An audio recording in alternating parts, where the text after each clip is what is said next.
हरिओम। आज सुनेंगे 3.24 पतंजल योग सूत्र। यह है बलेषु हस्ति बलादि।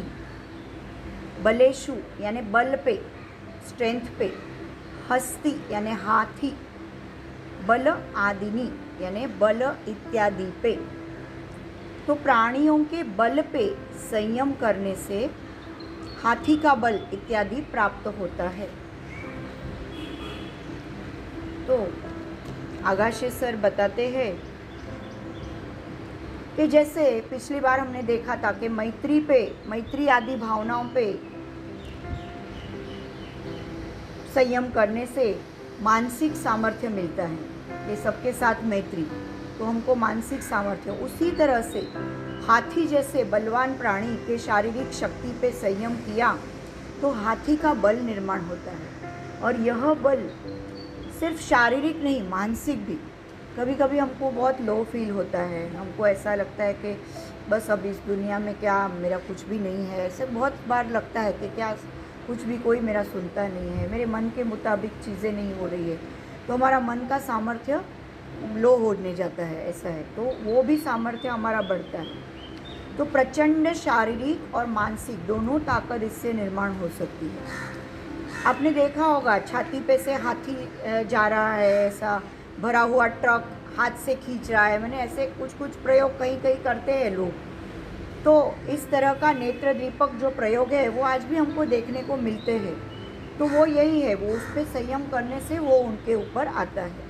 और किसी किसी का आपने मनोबल भी देखा होगा, उनके ऊपर इतनी तकलीफ़ें आई हुई रहती है फिर भी वो मन से बहुत स्ट्रांग होते हैं। इसके लिए वो तकलीफ़ों से वो पार कर पाते, तो उसको भी हाथी बल ही बोला जाता है। तो ये सूत्रों का अभ्यास योग साधना की दृष्टि से जितना महत्व का है उतना ही महत्व व्यक्तिमत्व विकास के लिए भी है, अपना पर्सनालिटी डेवलपमेंट के लिए भी उतना ही इम्पोर्टेंट है।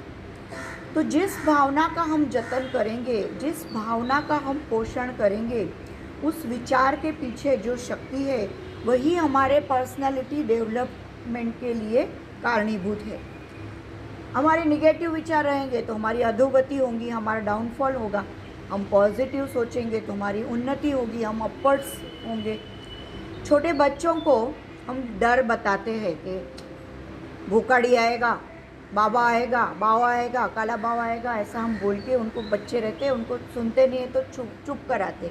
तो ऐसा नहीं करना, ऐसा कुछ नहीं रहता है। अगर उस बच्चे को हम डर बिठाएंगे ना, ये आएगा वो आएगा, तो पूरा लाइफ टाइम वो डर बैठा रहता है। तो ऐसा डराना नहीं, कुछ बातें समझानी, उनको प्यार से समझाओ या डांट के समझाओ, लेकिन डरा धमकाना नहीं है उनको। कोई बच्चे को हम बोलते हैं तू मूर्ख ही है, तू नालायक ही है, तू आयुष्य में लाइफ में कुछ भी नहीं कर पाएगा, तू ऐसा ही है, तो वो सब उसके मन के अंदर बैठ जाता है। वो मानसिक जो बच्चे का रहता है मानस, उस पर वो हो जाता है, फिर वो लाइफ टाइम वो ही उसके माइंड में रहता है। तो ऐसा बच्चों को कभी नहीं बोलना है, कुछ भी हो, पर बच्चों को इस तरह से उतार पाड़ के ऐसा नहीं बोलना है। उतार नहीं, ऐसा मतलब नहीं उनको डिसिप्लिन नहीं सिखाना है, डिसिप्लिन तो सिखाना है, बहुत लाड प्यार में उनको वो नहीं करना है। बड़ा करते समय बच्चे 14 साल के रहते हैं तब तक तो हमको उनको अच्छे से वो करना ही है ट्रेन, पर उनको ऐसा वो दूसरे से कंपेयर भी नहीं करना है। वो सब बातें उन्होंने बताई है, नहीं तो मन में एक ऐसा न्यूनगंड निर्माण हो जाता है, तो वो अच्छा नहीं है उनके लिए। उसके बदले उनको क्या बोलना, तू सिंह के जैसा शूरवान है, तू लायन के जैसा है, तुझे कुछ भी अशुक्य नहीं है, तू गरुड़ भरारी ले सकता है। तो ये अगर ऐसे उनके जो, अगर उनको लालन पालन करना है बच्चों में, तो वो वैसे डालेंगे तो वो बलवान होगा, तो वो कर्तृत्ववान होगा, ऐसा उन्होंने बोला है। मतलब अगर कोई बच्चे बोलते हैं कि मैं ड्राइव करके गोवा जाऊं, तो हमको पहले मदर्स को डर लगता है कि अरे ड्राइविंग करके जाएंगे, बच्चे हैं। तो नहीं, अभी उनकी उम्र है, 18 साल के ऊपर है, ड्राइविंग सीखा हुआ है, तो जाना है तो जाने देना, कुछ बात नहीं, जाओ, आप अच्छे से ड्राइव करोगे, अच्छे से करोगे, मुझे विश्वास है तुम पे। ऐसे करके जब हम उनको भेजते हैं तो वो उनमें आत्मविश्वास, कॉन्फिडेंस बिल्ड होता है। पर उनके सामने हम, मन में हमारी कितनी भी चिंता है, पर उनके सामने अगर ऐसा डर बोलते रहेंगे तो उनके मन में भी वो डर ही बिठा रहता है। तो कभी भी ऐसा नहीं देना है। वेद उपनिषद में इसका उदात्त संदेश है, शृण्वन्तु विश्वे अमृतस्य पुत्राः प्रवृत्त्या लोकन्यासात् सूक्ष्म व्यवहित विप्रकृष्ट ज्ञानम। प्रवृत्ति का प्रकाश ज्योत डाल के अपने दूर में, मतलब जो छुपी हुई रहती है और अति दूर जो भी वस्तु रहती है उसका भी ज्ञान होता है हमको। तो सर्वसामान्य ज्ञान यानी इंद्रिय गोचर ज्ञान, अपने जो इंद्रियों से, सेंसरी ऑर्गन से जो ज्ञान होता है वो सर्वसामान्य, और वो बहुत सूक्ष्म रहता है, अणु रेणु की तरह सूक्ष्म। तो इंद्रियों से छुपा हुआ यानी जमीन के अंदर जो है चीज़ें वो हमको दिखती नहीं है, तो अति दूर है ना, वो छुपी हुई है, गड़ी हुई है। फिर जो मतलब इंद्रियों से दूर है, बहुत 7 समुंदर पार है, उनका ज्ञान हमको अभी नहीं हो रहा है। पर अति संवेदनशील यानी सेंसिटिव प्रवृत्ति का संयम हम करेंगे तो उसका ज्ञान भी हमको हो सकता है कि उस जमीन के नीचे इस जगह पे क्या है, कि अमेरिका में बैठी हुई आपकी भाई बहन बेटे हैं तो अभी उनको क्या फील हो रहा है, ये सब भी आप समझ सकते हैं, ऐसा उन्होंने बताया है। कोपर्डिकस जी ने भी यही बताया है कि संयम प्राप्त होने से योगी को अगर शक्ति चाहिए होगी तो वो हाथी के शक्ति पे संयम कर सकता है और उनको वो बल प्राप्त होता है। तो बल यह शरीर का धर्म नहीं, मन का धर्म है, ऐसे बहुत सारे साइंटिस्ट बोलते हैं, और उसको फॉलो करके ही ये सूत्र बनाया है कि मन का सामर्थ्य होगा तो वो देह के द्वारा प्रकट होगा।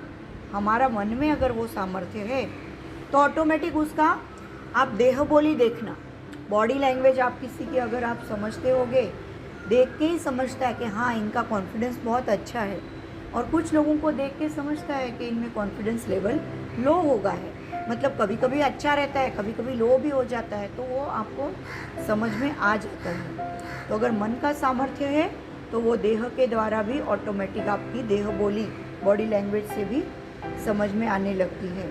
तो योगी ने मन के बल पे संयम किया तो ऑटोमेटिक शरीर का बल भी आ ही जाएगा, ऐसे कोपर्डिकस जी ने बताया है।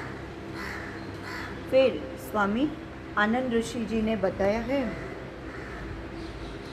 कि आदिनी शब्द के बारे में व्यास भाष्य में बताया हुआ है कि गरुड़ पे संयम किया तो गरुड़ के जैसे, गरुड़ यानी ईगल, तो उसके ऊपर संयम किया तो उसके जैसे आपको शक्ति प्राप्त होती है। आणविक शक्ति यानी एटम बॉम्ब की शक्ति का वापर जग के विनाश के लिए कर सकते हैं, तो वैसे जग के भलाई के लिए भी कर सकते हैं। तो जैसे पहले के सूत्र में बताया है कि मैत्री इत्यादि गुण अपने को स्ट्रेंथ बनाने के लिए करते हैं, वैसे ही शारीरिक बल के बारे में बताया है।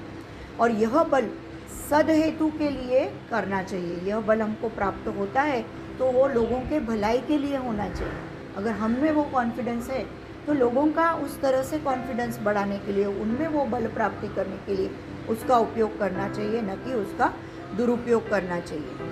तो योग साधना में यम नियम की बैकबोन भी होती है।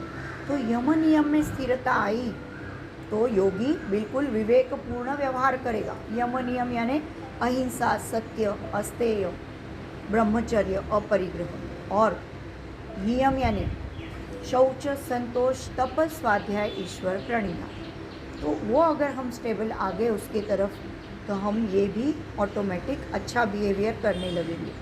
परमहंस योगानंद इनके आत्मचरित्र में एक टाइगर स्वामी का वर्णन किया हुआ है।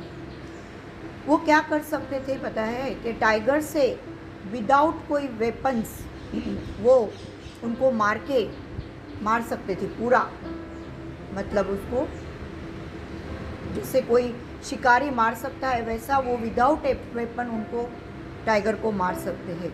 और वैसे ही वो जो वॉल रहती है उसके ऊपर भी ऐसे मुक्के मार के वो वॉल गिरा सकते थे, इतना स्ट्रेंथ वो टाइगर स्वामी जी को था। और यह हस्ती बल के सिद्धि का प्रभाव है ऐसे लगता है, ऐसे उन्होंने बताया है।